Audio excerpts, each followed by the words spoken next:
Welcome back to Weather on the Go, all your weather coverage. Hope everybody's having a great Labor Day out there so far. In this video, we're going to be talking about a powerful cold front that is coming to the United States this week, and that could bring the coldest temperatures of the season thus far.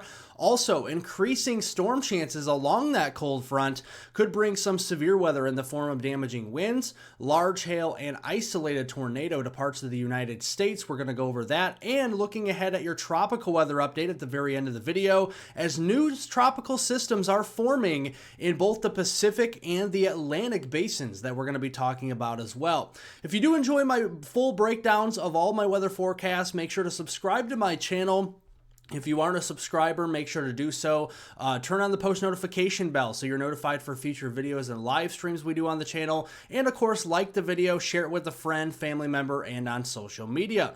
Let's get into the forecast here for your Labor Day. And we're seeing quite a bit of some cooler temperatures across the eastern 2/3 of the United States. In fact, these temperature anomalies are a good 10 to 20 degrees below normal of what we should see to start September. And we are starting to see some warmer air beginning to spill in from Canada into the northern United States here for today. And you can see the heat continues across the west with temperatures out there in the Intermountain West into the 90s. Some cooler, refreshing air across the north central United States this Monday afternoon.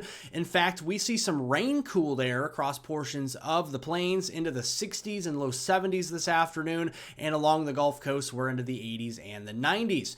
Here comes that cold front here as we start by midweek. This is Wednesday, and notice we got some shower and storm activity starting to increase across that front. That could include the threat for severe weather we'll talk about here momentarily, but that powerful front will make its way south here all the way to North Texas, southern Arkansas, western Tennessee, all the way down here past the Ohio River on Thursday, and then going into Friday, a reinforcing cold front will come right behind that. And then that will bring in a double-barreled area of high pressure. And this is Canadian high pressure. Lots of refreshing cool air, lower humidity, and drier air, most importantly. And that will lead to more sunshine across the north central U.S. as we round out the week there on Friday and into Saturday. Now, this is going to be a potent front. It's going to be bringing a lot of colder than normal temperatures and another push of some cooler air for this time of year. And this is not just for the Midwest. This is for areas further south into the central, southern plains, and the Tennessee Valley. So areas in green here, especially the brighter greens toward the Midwest, could be seeing temperature anomalies a good 20-25 degrees below normal of what we should see by the time we get to this upcoming weekend on Saturday, September 6th and Sunday, September 7th.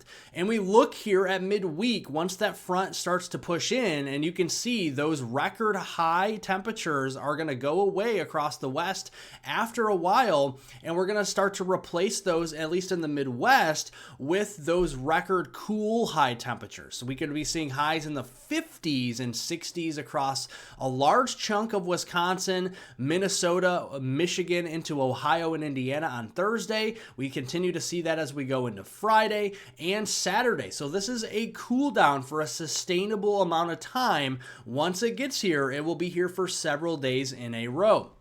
Now, in that transition, we are going to be looking at the threat for some severe weather. Now, while we're not looking at severe weather outbreaks or tornado outbreaks, we are certainly looking at the chance for some isolated severe weather with damaging winds, large hail, and an isolated tornado or two in the picture as we go here into this afternoon, mostly confined to portions of southern Kansas and northwestern Oklahoma. As we go into tomorrow on Tuesday, September 2nd, eastern Dakota stretching into Minnesota and western Wisconsin, and then it's back down here in Kansas into Missouri once we get into Wednesday, September 3rd. And notice it's all dark green, which means isolated severe weather. Not everybody will see this. It's not going to be a widespread threat or anything like that. So we're keeping tabs on that. So as we go into this afternoon, notice we got those isolated thunderstorm cells popping up from southern Kansas and into northwestern and western Oklahoma. 60-mile-per-hour wind gusts, quarter-size hail, the main threats, but an isolated tornado cannot be ruled out. A few other thunderstorms starting to form up here into the Dakotas, northwest Minnesota.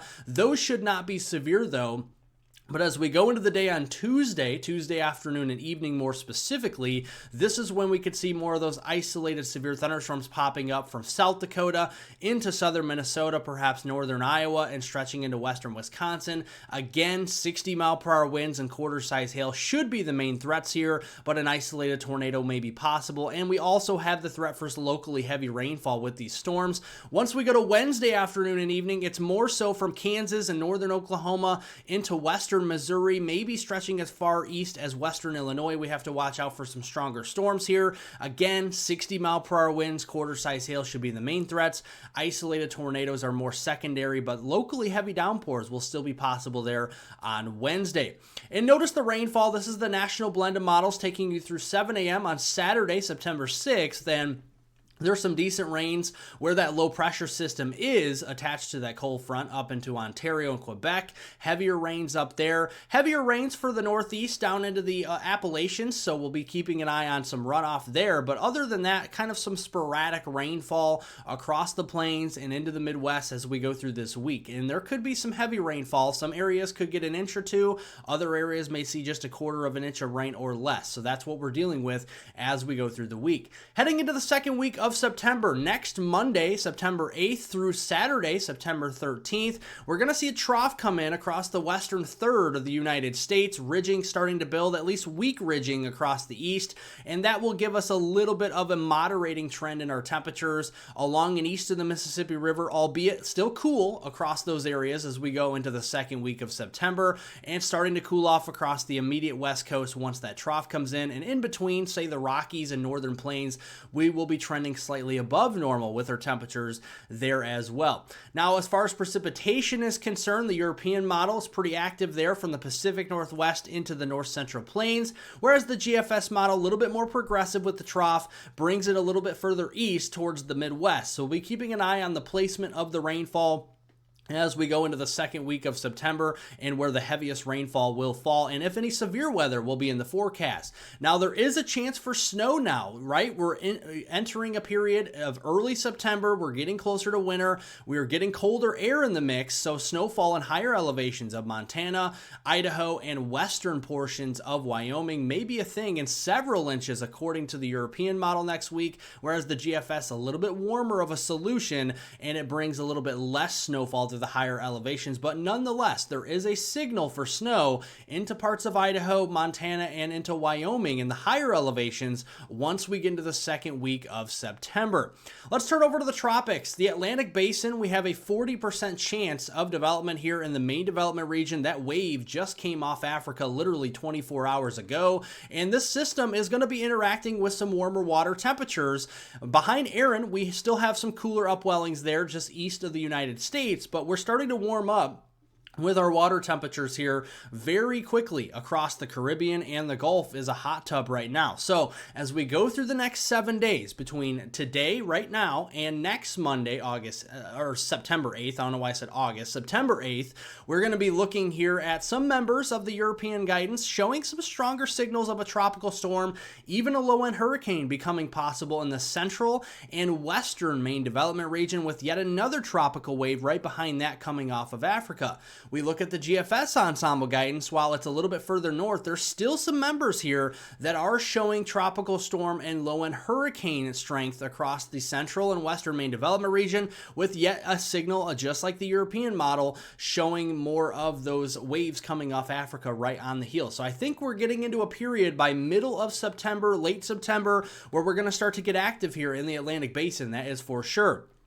Turning over to the tropics over here into the Pacific side, we have Tropical Storm Kiko that continues to press westward, and right behind that another system. Let's focus on Tropical Storm Kiko. Strong tropical storm, maximum sustained winds 60 miles per hour, moving to the west at 8 miles per hour, likely to become a hurricane once we get into the next 24 hours by tomorrow, and remaining a hurricane at a Cat 1 or 2 strength as it moves westward closer to Hawaii. By the time we get to next Monday, this could be giving us some problems there, at least indirect issues into the Hawaiian island, the big island of Hawaii there, as a 985, probably a pretty strong hurricane, category 2 strength potentially once we get to next Monday. And there could be some rip current risks on the eastern side of the big island there. So if you are vacationing down here in Hawaii, this is a system worth watching as we go into the second week of September. Now we have another system that has a very high likelihood of developing. This system could be another system to watch for the coastline of Mexico.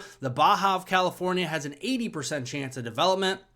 This system could be developing in a very favorable parameter space, as we have a lot of warmer than normal sea surface temperatures here right along the coastline. The shelf waters along Mexico and the Baja of California are pretty warm here. So we're going to be keeping a close eye on the system even behind Kiko as well, and where that may go.